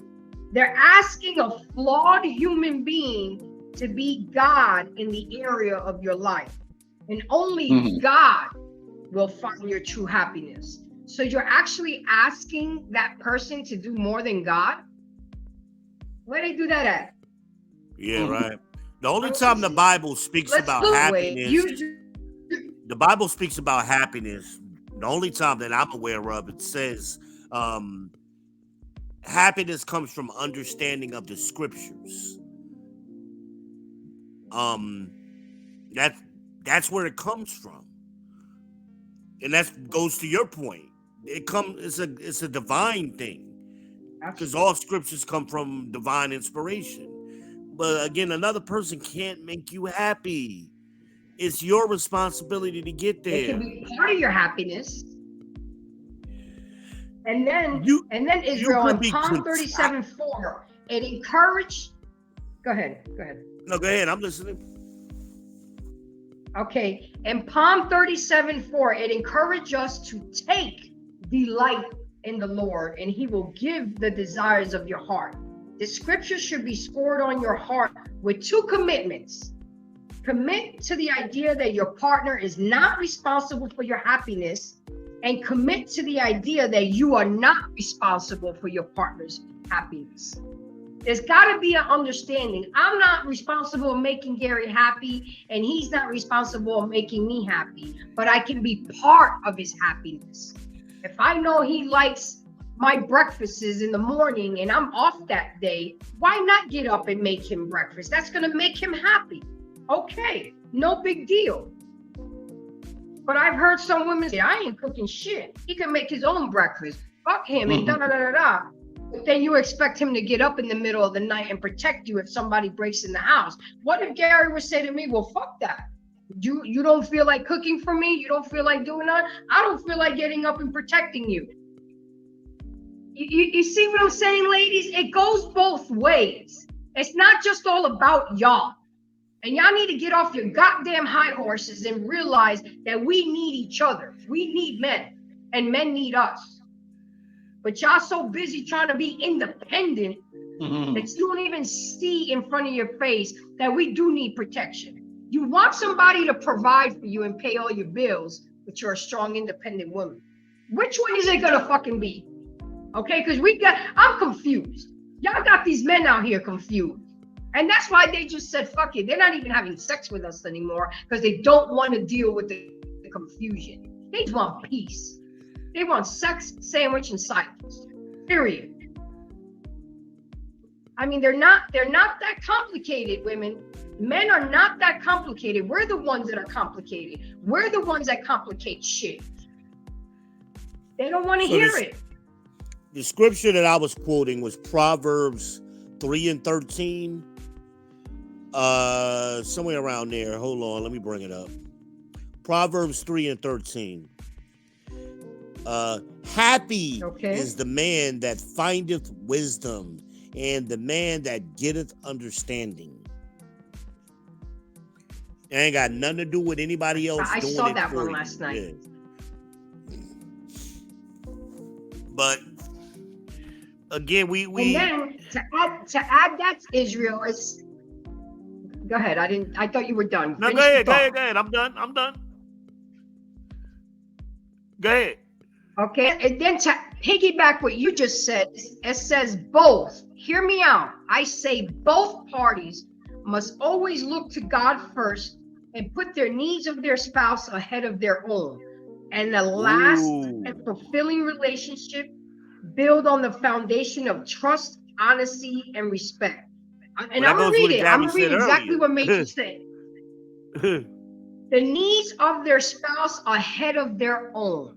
Yep. Ladies, how many times have you got up in the morning and thought about your husband's needs, your man's needs, your boyfriend's needs ahead of your own goddamn needs? How many women can say that? Can we work on that? Can we consciously embrace that? Can we get up in the morning and say, I'm going to put my needs on the back burner and I'm going to take care of Gary's needs first, whatever it may be. It could be something so simple, ladies. Well, even in life, and it could be something major. If you help enough people get what they want, you will get what you want. And that kind of goes with that scripture. Same thing. But we got the selfishness in us that we, again, the tit for tat conversation we had earlier. Always me. And you don't do anything for anybody else. And I just don't know where we got that from. We got that from feminism. Earlier, we got that from the bullshit. So to my ladies, husbands matter just as much. So get off of your high horse and start treating your men better.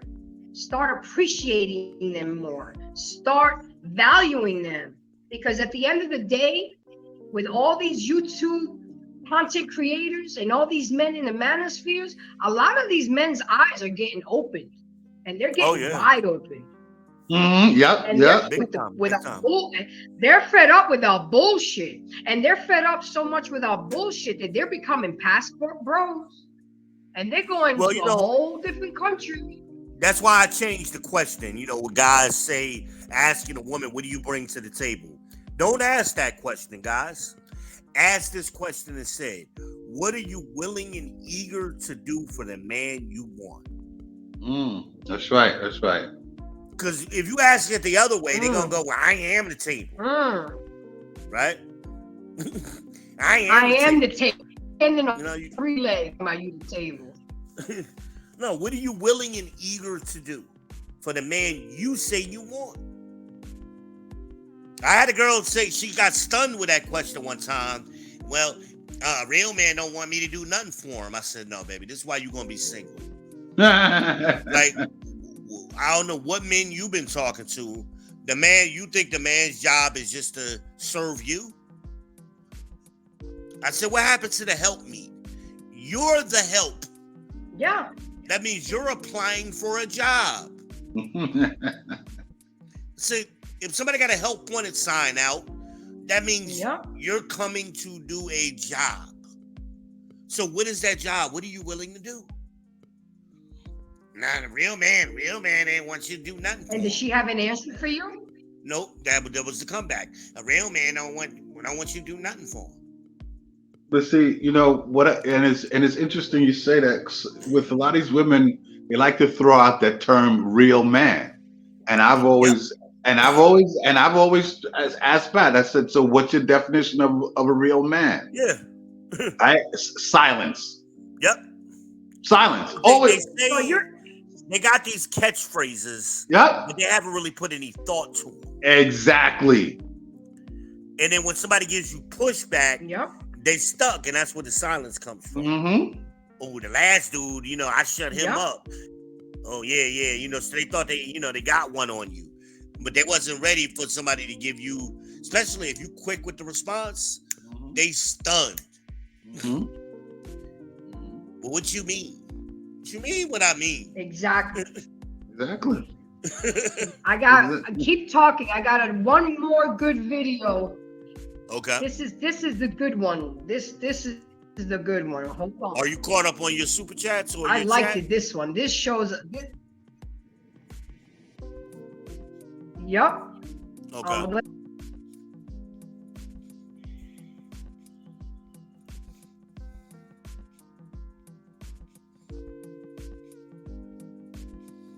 Guys who are what my father would have considered whipped.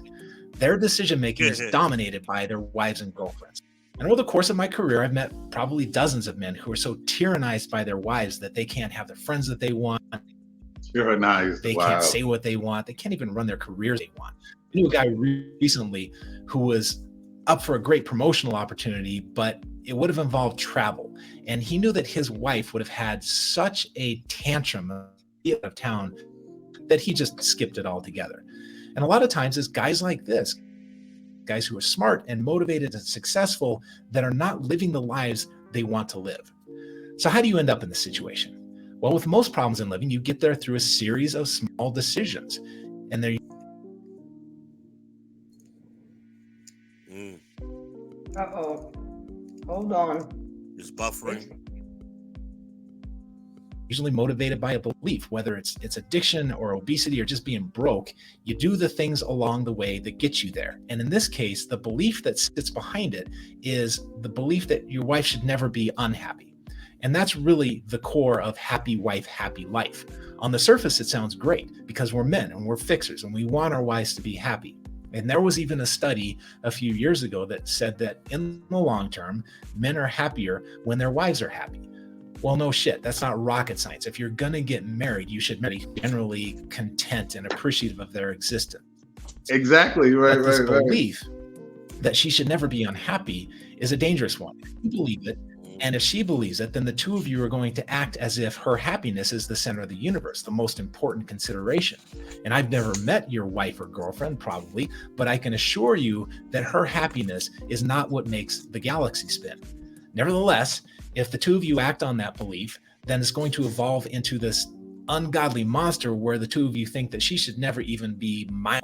That's a ridiculous way to go through life, because anyone who makes comfort the centerpiece of their existence is going to find a way to be chronically uncomfortable. And that's what you see in these relationships. You see women who are consistently unhappy and falling apart, and you see men who are consistently trying to put them back together, usually by constraining their own behavior. So how do you escape this trap?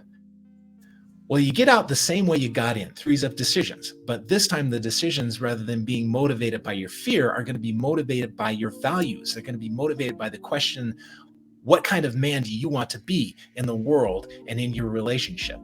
So it's going to involve a couple of steps. Step one, obviously, is to be more authentic and assertive in the relationship. And this might be disorienting to her if you've taught her that you're not assertive and you're not authentic. So you might want to explain to her what you're going to change and why you're changing it. And that's actually the easy part. Step two is a little trickier because it has to do with dealing with the anxiety that shows up inside of you when she's uncomfortable. Because on the surface, this might look like a relationship problem, but I've never really seen a case where it wasn't more a problem of individual anxiety on the part of the man. And anytime you have an anxiety problem, the treatment is pretty straightforward. You can expose yourself to the trigger of that anxiety. So if you're afraid of riding elevators, for example, the cure is to ride elevators. You're going to do it in a way that is thoughtful and orderly and sets you up for success rather than failure, but there's no escaping the elevator.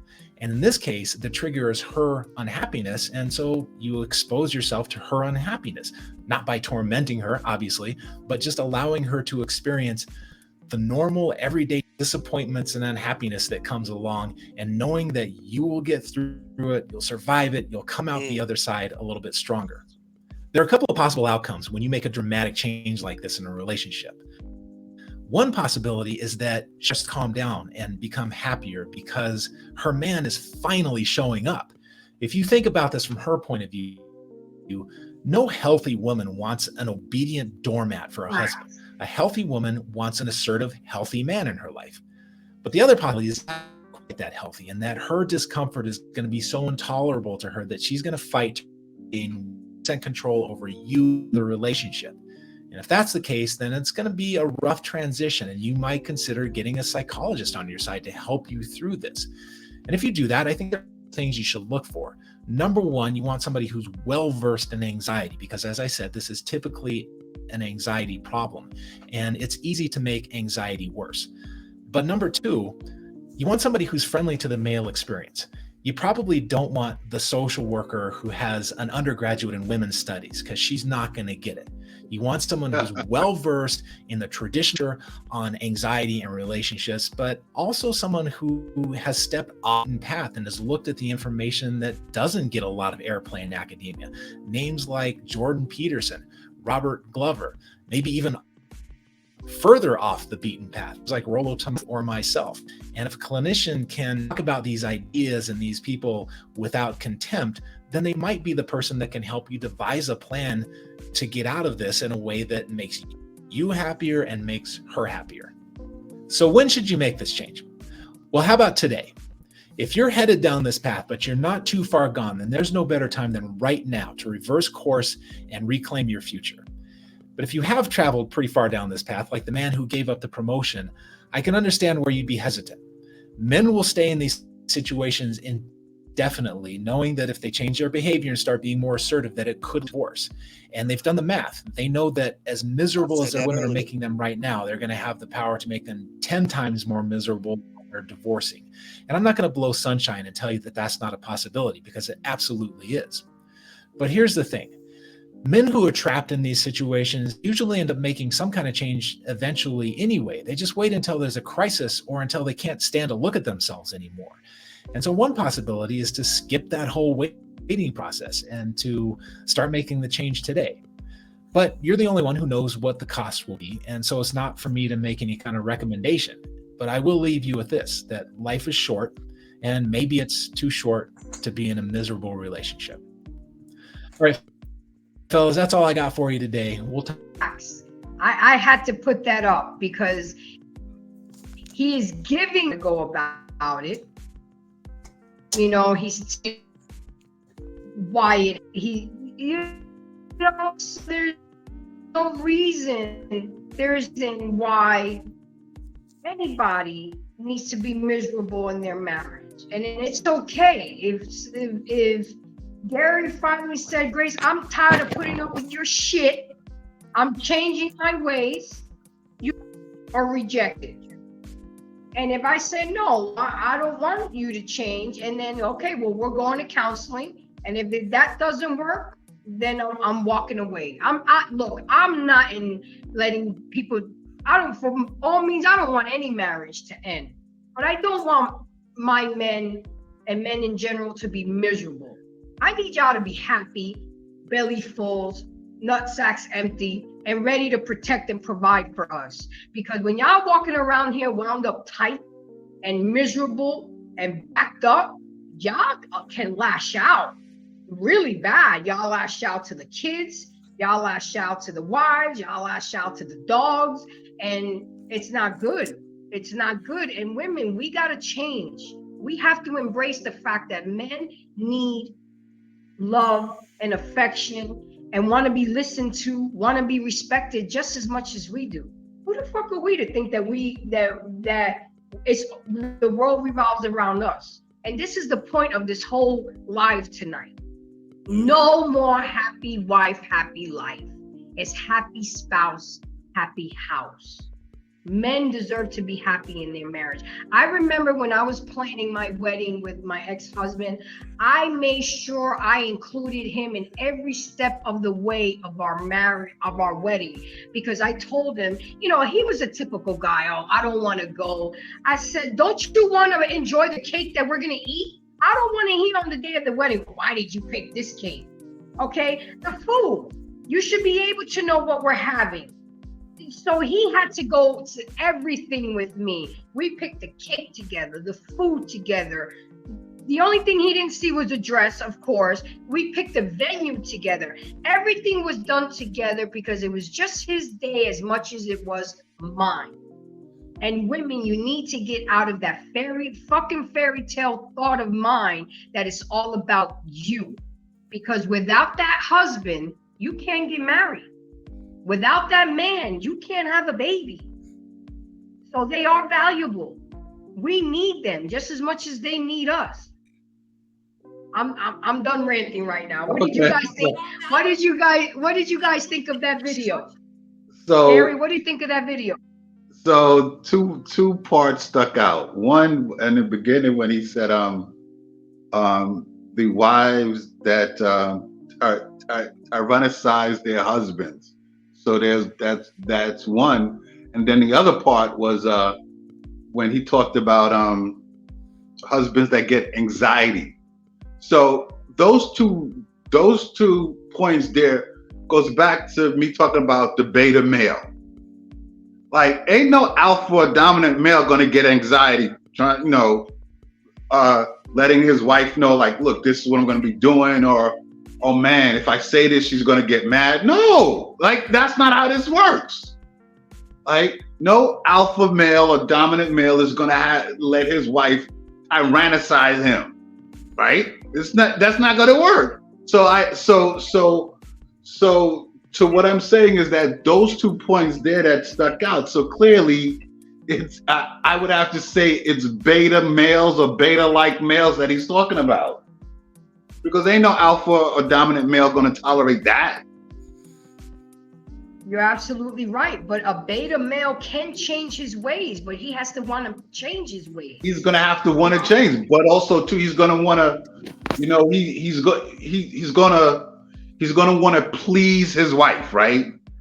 He's going to want to please her. So it's going to be so I understood what he was saying, where, with some of them, it's going to be a struggle. It's going to take time. And I get that. But, and I think that, again, when it goes back to in the beginning, getting the marriage, this is why some women pick those kind of men.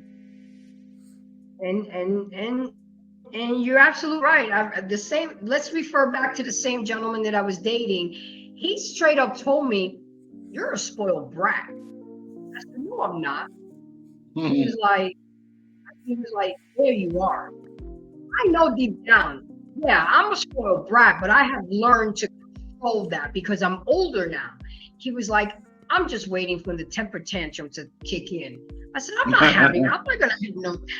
gonna have no temper tantrum with you. He was like, "Okay, no problem." So I was doing my best, okay. He told me I'm gonna have a temper tantrum and I'm gonna make sure, Israel, I was gonna have a temper tantrum. And sure enough, not even 2 weeks later in, he was like, "So it begins. Here we come. Welcome to Embrace the Grace temper tantrum." And then I looked back and I said, damn, yeah, he was right. I did have a temper tantrum. But the fact that he called me on it, respectfully, I was okay with that. I'm okay with that. But it did come with wisdom. It did come to dating that type of man. It did come with that person checking me. But it's all in the approach with me. I have the capabilities of listening, of being submissive and doing what I'm asked of and what to do. But you got to come at me the right way. You really do, because that's a trigger for me in the approach. And whatever gentleman that I date, they'll learn what approach will work. And because people, you get more bees with honey than you do with vinegar. If I know that Gary don't like to be yelled at and he likes to settle in before he comes at me when he gets to work, when he comes home from work, then that's what the fuck you do. You let Gary come in and put his ESPN on or his stocks and change, because I know you're into banking and stuff. Have your cold beer ready and stuff. We gotta do things for that other person, for them to be happy. And again, it goes back to, it's not just about us, ladies and gentlemen.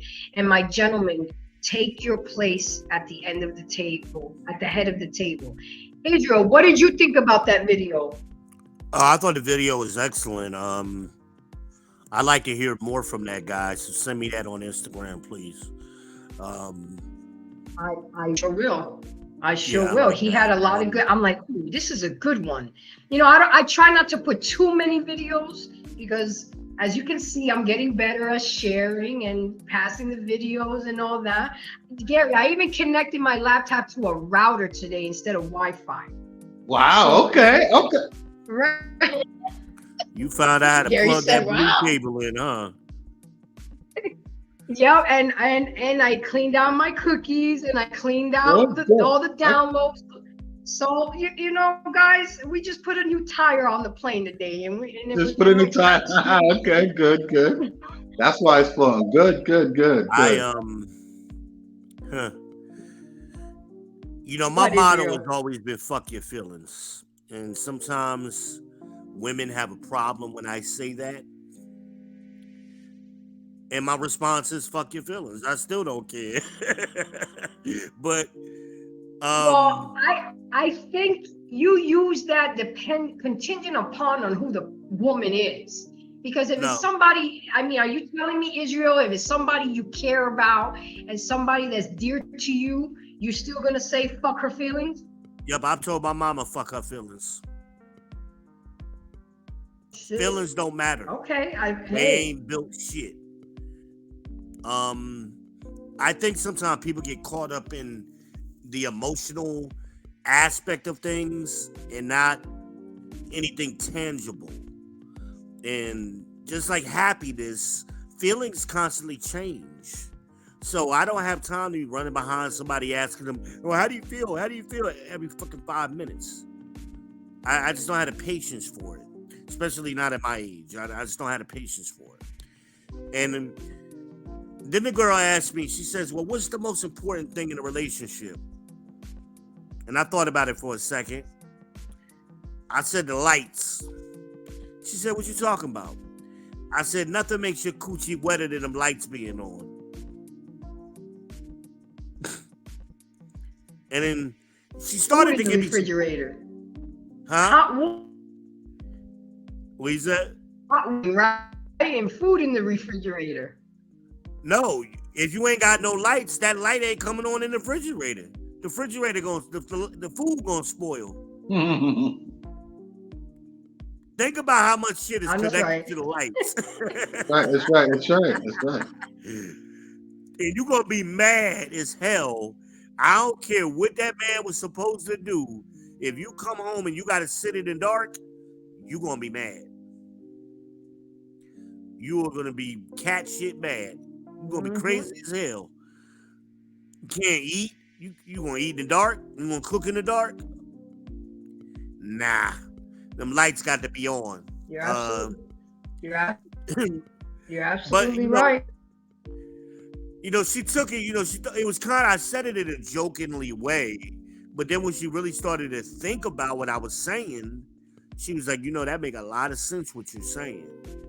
I said, yeah, that's what men think about. I don't care about your feelings. I care about these lights being on. I care about you having what you need versus what you feel. You got a chat? Well, as you know, that most men, I got one. most men, as you know, we're logical thinkers, right? Yep. So we are wired to be logical. Yep. Women are wired to be emotional. Yep. Absolutely. So Alicia, thank you for coming. Yeah, go ahead. Go ahead. No. Finish that. your thought. Go ahead. I got it. Go ahead and read it. Okay. So Alicia, first of all, I thank you for coming and thank you for engaging. I really do appreciate it. Don't forget to press the like button. But Alicia says, feelings don't matter. The Most High doesn't care about our feelings. We need to stop prioritizing our feelings, ladies. Order, punctuality, excellence builds kingdom, not feelings. Shalom, Alicia, sis. you coming in Shalom, hot. sis. I couldn't have said it better. Now that's a woman who gets it. Them feelings don't matter. The definition of a feeling is a belief, especially a vague interaction. That one.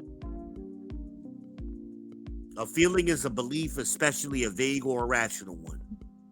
That's what a feeling is.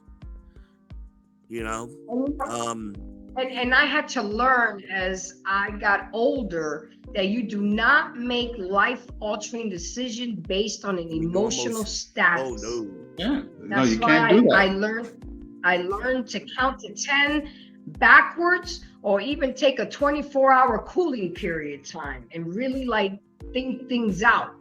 And most likely I will reach out to a man to talk to them about my issue, because they're going to give it to me straight, and they're going to give me the logical solution versus the emotional solution. Because, ladies and gentlemen, at the end of the day, I'm a woman, which makes me, I am an emotional creature, but I work on my emotional intelligence.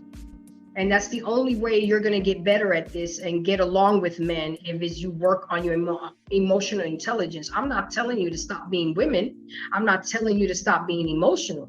I'm just asking of you to be intelligent with your emotion. You know, I go through it too. I'm not perfect, guys. And let me at least put this disclaimer out here, and for Gary and Israel too. We are not licensed therapists. We are not psychiatrists. What we are is experts in our life experiences and things that we've seen other people go through. And that's why sometimes it's better to learn from your everyday people versus going to somebody who got a PhD and really never been through the things that we've been through. Just like the guy said in the last video, you gotta go to a good therapist who can understand and specializes in anxiety. You know, I can't see a man going to a woman to try to get therapy. What is that woman? All that woman's going to do is give him textbook coping mechanisms. Well, you even got to be careful with going to certain men therapists as well, because they come up through academia, which is dominated by women, and they start to develop some of those traits, those thoughts and traits. Yeah. So yeah, you got to be careful. That's why he pointed out Rollo Tomasi and Jordan Peterson, and you can't have somebody in academia who was surrounded by female studies, because they're looking at everything subjective. They're looking at everything very subjective, and in that scenario, the man is always going to be wrong. I was just talking to a friend of mine. Maybe 3 days ago, and it's basically about the same thing, about dealing with a therapist, like finding the right therapist. Yeah. Just because this person is a therapist don't mean that they're right for you. So it takes time to really find and navigate to get the therapist that you feel that's right for you. And that's research in itself. And you're absolutely right, Gary, because when I suggested my husband and I go to therapy after we were having a rough patch, he was like, well, I don't want to go to a women therapist. I said, okay, no problem. So I did the research and I found a male African-American therapist, somebody that looked like him, thought like that can relate to him, everything. It was. I would have taken it a step further. I would have taken it a couple of steps further. I would have needed to know where he went to school at. Go ahead. Because again, you can have a black male who is really simping himself to females, but he just happens to be a therapist. You see that a lot. Very good point. Right, but he didn't ask all those questions, and he was good. He was a good therapist because he got under my ex's skin. And it got to the point where my ex threw his phone at him, and he was like, okay, so I guess we're done for the day. Well, you know what I'm saying? So a good therapist, and I told this to my friend the other day, is going to ask the hard questions. They're going to dig. That's their job, right? That's their job. They're going to dig to bring out, to uncover the shit that you don't want to get uncovered. That's what their job is. To bring that out and make you look at it, right, and understand it, and find out the reason, you know, the who, what, why, when, what have you, so it can be resolved. That's what a good therapist does. And And that's what's considered a breakthrough. When you have a breakthrough, that means that therapist broke through those walls and layered that onion to the core. I found out more about my ex in 20 minutes than I did in 3 years that I was with him. Why? Because this particular therapist asked the right question. And I'm like, damn. And then Alicia said shalom, and then she came back and said, well said, Grace, seeking wisdom for guidance with our emotions. I mean, it's just like, we just, again, my awesome embracers and my audience, we're not perfect, and we're learning and growing every day. But the first thing you have to do is you have to be open to grow and learn and listen. Because if you keep doing the same thing over and over and over again and expecting a different result, that's the definition of insanity. And now you're fucking insane. And sometimes we go to therapy, gentlemen, not because we're crazy, because we have to learn how to deal with the crazy person that we're with. Simple as that. Because I know that therapy is taboo in our community. And you know what? We're the ones that need it the most. Because a lot of us are traumatized. A lot of us have gone through generational curses, and each generation goes over the same thing over and over again and never gets resolved. We have a habit of sweeping shit underneath the rug. Oh, what happens in this house stays in this house. No, it needs to be resolved so it doesn't happen to my child and then their child. But we don't want to do that. But we need to have better marriages, to be better parents, to have better kids. I mean, it's a win-win situation all across the board. But with that being said, we have hit the 2-hour mark. Israel, I'm not like others. I like to keep it at 2 hours, maximum 2.5, because I know a lot of people's attention span is not that long, and plus, I can't embrace them that much. I need them to come back next Monday to get embraced again. You gotta limit how much embracing they get, huh? I know that's right. They can't get on flow. I gotta keep them coming back so they can subscribe and support the channel on the Cash App, so they can keep me going and motivated. I can keep Gary coming here every week with me, because he's been with me since my first show in 2023 every night. And just real quick, so we're okay going on Sundays now, right? Yeah. I was trying to go either Tuesday or Wednesday, but if I want to go on the JVJ network, Sundays was really the only opportunity. And I said, you know what? I got to do what I got to do to grow my channel. And I know that being on his network would be a good opportunity for me. So that's why I hit you up last night. And, and it's so funny that I know you. They were like, well, get with Gary and let us know. I'm like, Gary gonna answer me right back. Okay. He don't play. And sure enough, Gary said it was good. Sundays was good for him. But do you see the difference when you know somebody and you're friends with someone, you know how that person is going to react? I didn't have to wait 2-3 days. If Gary's available, and even sometimes when he's at events, he'll tell me, hey, I'm at an event, I'll holler at you later. He doesn't leave me hanging. But he answered me back right away. He's like, yeah, Sundays are good. So to all my embracers out there, come June, I'm moving my show from Monday nights to Sunday nights. I'll keep reminding you guys, just keep embracing me. So let's close out, Gary, with your final thoughts. And again, let people know where we can find you. I'll go to Israel and then I'll close out and we can go about our business. Gary, final thoughts on this happy wife, happy life bullshit. Well, I mean, as I always say, I mean, you have to communicate, right? A marriage, a relationship is two people, and you have to communicate, and you have to make sure you understand each other, and you work together, right? You work together for the benefit of the relationship, for the benefit of each other, right? It's a team effort. It's not one. Work makes a dream work. Exactly right. So it's teamwork, right? It's teamwork. And you have to remember that. Now, look, I'm not saying it's the easiest thing. And, because there are going to be times when communication is going to be hard and it's supposed to be, right? It's going to get challenging. But Right. that's going to, once you get to overcome that, it's going to make the relationship stronger. That's why you have to communicate. It's very important. Once you can do effective communication with each other and grow with that, it's going to make the relationship stronger. So, on that note, I want to thank Grace for again having me here. I want to thank Israel, and y'all can find me Fridays on the Real Discussion on Boardwalk Global Media. You can find us on Facebook, YouTube, Instagram.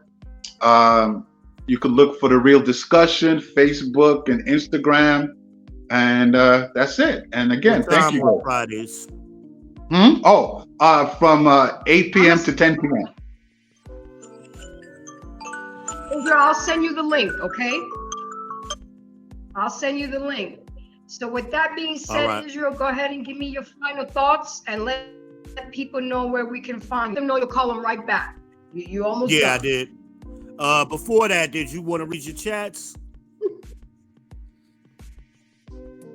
You had a couple chats come in. No, I read them already. They're all been read. I'm caught. Oh, I thought some new ones popped up. I'm sorry. No, that's it. I read them. All right, yeah. You It's can find okay. me anywhere. Thank you for helping me. I appreciate that. Anywhere on social media, you can find me at VBen Israel. I am the people's champ. I will say the things that you want to say, but you can't. I'm here for y'all. You find me here on YouTube at the People's Podcast. Just search for VBen Israel. I will be here. You can also find me on the JVJ Network most nights. I pop in and out of there regularly. Definitely enjoyed the discussion, and I thank y'all for both having me. So I'll make sure I pop in regularly, help you grow your channel, and so just keep it I coming, man. appreciate Great that. job. I really do, because you've been A1 since you are A1 too, ever since back in June. When I started back in June, you've been an A1, so I really do appreciate that. I try to be consistent. And with that being said, guys, my final thoughts is that I hear you, and that's what matters. Consistency is key. And with that being said, to all my embracers, Gary, Israel, it's important to put God in the center of your marriage. In Mark 10:9, it says, we read, therefore, what God has joined together, let no one separate. Men, husbands matter just as much as you do. Get off your goddamn high horse and start loving, respecting, and appreciating your husbands more, because there's going to be 10 other women in their DMs ready, willing, and happily to do what you're not going to do. So keep that in mind. Does it make it right? No. But husbands, are we doing an and after men, party? No, I don't do that, because what I do, Israel, is that I go YouTube surfing after this and get on other people's panel, so I can, so I can get exposure. So, but maybe I will once in a while when I have more people on the panel. I will. So, ladies, do your job, do your duty as wives. Husbands, do your job and duties as husbands. And remember, teamwork makes the dream work. Have an awesome night, guys. Thank you for your support. Don't forget to support the Cash App. I appreciate it. And don't forget to like, subscribe, and share. Have a good one, guys. Gary, see you next Monday. Israel, see you Monday. Have a good night, guys. Take care. And broadcast.